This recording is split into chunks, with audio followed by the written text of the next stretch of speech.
how Cthulhu made me like Dust and Elysian Tale even more. Or more accurately, how Cthulhu and Thief 4 made me like Dust and Elysian Tale even more. So, a bit of setup here.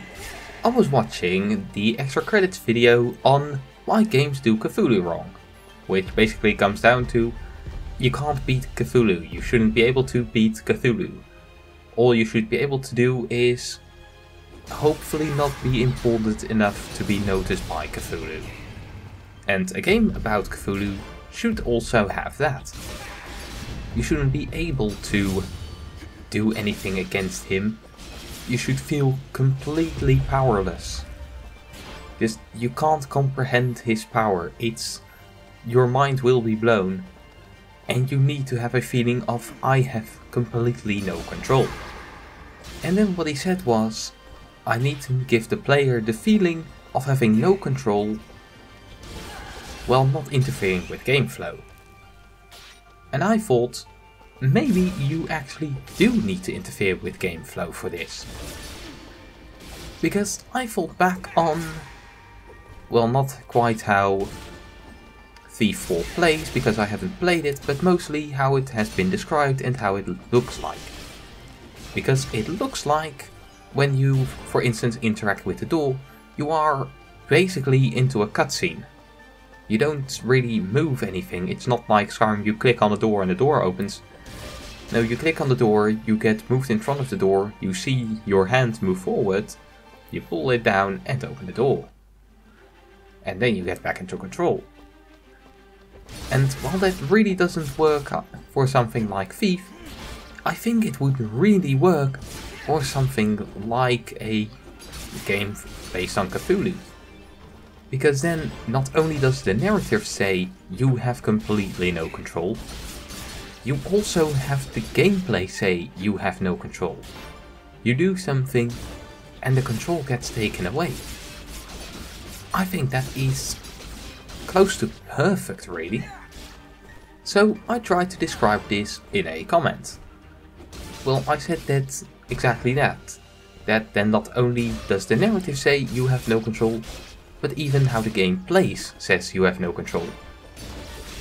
And I tried to explain that this wasn't just the gameplay, because if the gameplay says the same thing as the narrative, it's something like you shooting enemy soldiers in a game about war. That is gameplay saying the same thing as the narrative. But really how the game plays, well, I tried to come up with some other example. An example where how a game plays completely syncs up with the narrative. And then I found it, and oh my god, was it an eye-opener. The moment for me was the beginning of Dust and Elysian Tale. Because in the beginning there, you get the sword and then you fight your first enemies. And the narrative is, Dust finds out that he is actually really good at fighting them. It comes really naturally. But, well, that's not really all that amazing. I mean, it's a pretty standard amnesia story, isn't it? Just you wake up and suddenly you find out that you're very good at some stuff, so that kind of gives some insight to who you were. That narrative isn't the amazing thing, it's how it syncs up with how the game plays. Because from the moment go, you can play this game, or at least I could play this game to a very well level. The gameplay came to me extremely naturally. And I've had other games where the gameplay comes to me very naturally. Not an awful lot of thinking goes into something like Portal, Melody Escape, things like FTL even. All these games have gameplay that comes very naturally.